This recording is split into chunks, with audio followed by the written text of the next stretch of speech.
Every day come more warnings like this one from Time just 6 hours ago.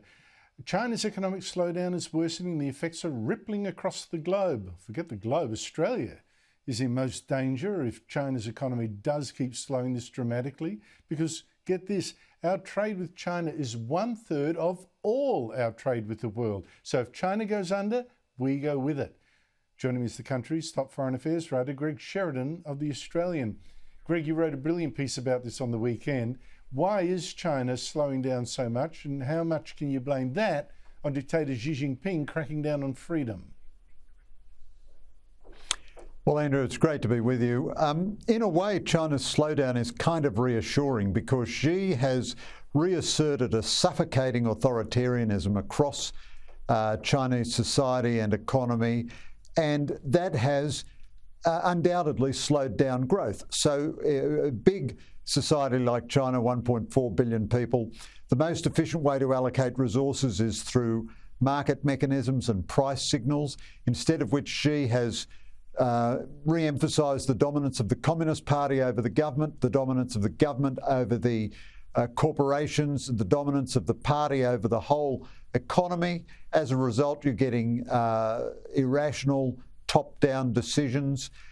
China is sticking with now a stage of development that it's really past, which is the old East Asian growth model of super high levels of investment with poor returns for investors, but everything the government does favours more investment and more production. But as a result, you've got a lot of really rubbish investment in China. Tens or hundreds of thousands of apartments lie empty. You've had overinvestment in certain kinds of real estate, very second-rate infrastructure, not producing an economic return. And the youth unemployment rate now way above 20%. The government has stopped publishing the statistics for it. China is in a mess economically, and this is because Xi Jinping has decided that communist control is more important than economic growth. And this is going to hurt us, not just because we're affected, we're so dependent on selling stuff to China and buying cheap from China, so many of our supplies, all that kind of stuff. There's also, you write, and I think you're right here, there's an increased chance of war because the Chinese dictatorship has always said, oh, look, we're a dictatorship, sure, but look what we're doing to your lifestyle. Look what we're doing to the economy. Now it can't say that. Therefore, how does it feed into the calculations about war? Well, that's right, Andrew. So China, the Communist Party rules by coercion and surveillance and brute force, but it does make two claims to legitimacy. First, we're increasing your living standards, and second, we are the authentic expression of Chinese nationalism. It's an irony of history, Andrew, which you'd be very well alive to, that all the communist regimes that have ever existed, although communism is notionally an internationalist ideology, they have all become ultranationalist.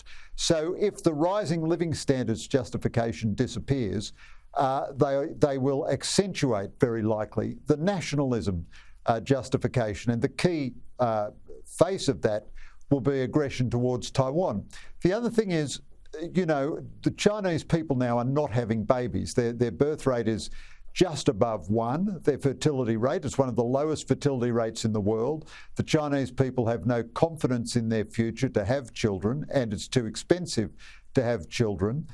The population is now declining in absolute terms, and the growth is probably, in an absolute sense, substantially below that of the United States. So the Chinese leadership may well decide that time is not on their side when it comes to invading Taiwan. They might say, well, Europe and America are all tied up in Ukraine. We've got a weak president, Joe Biden, and maybe the time to strike is right now. I'm not predicting that that's what they will do, but I'm saying the chances of that increase with their stagnation. I think that's absolutely right. People got to know what that birth rate means. For every 2 adults, 2 parents, they'll be replaced by only 1 child. That is just such a dramatic depopulation strategy. Greg, 3 American Marines have been killed and 8 are in hospital after an aircraft crash on the Tiwi Islands, that's just north of Darwin, during a military exercise with our troops. what do you see as the significance of this tragedy? Well, it is a terrible tragedy, and it reminds us again that all military people take risks which the rest of us don't have to take routinely. They were doing a military exercise, but it wasn't a particularly dangerous or demanding manoeuvre. The Osprey, like our Taipans, does seem to have a troubling safety record. Now, this is a helicopter the American Marines operate. The American Marines are very courageous, and the Osprey, because of its peculiar design with both fixed wings and rotary blades, is very useful in gaining access to difficult spots.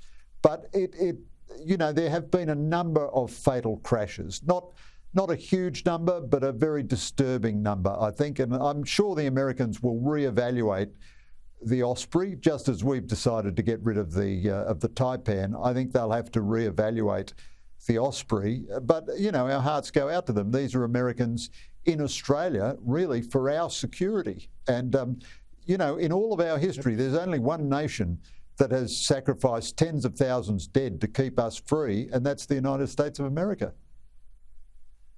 We'll tell that to the Labor Party National Conference, Greg. Greg Sheridan, thank you so much indeed for your time.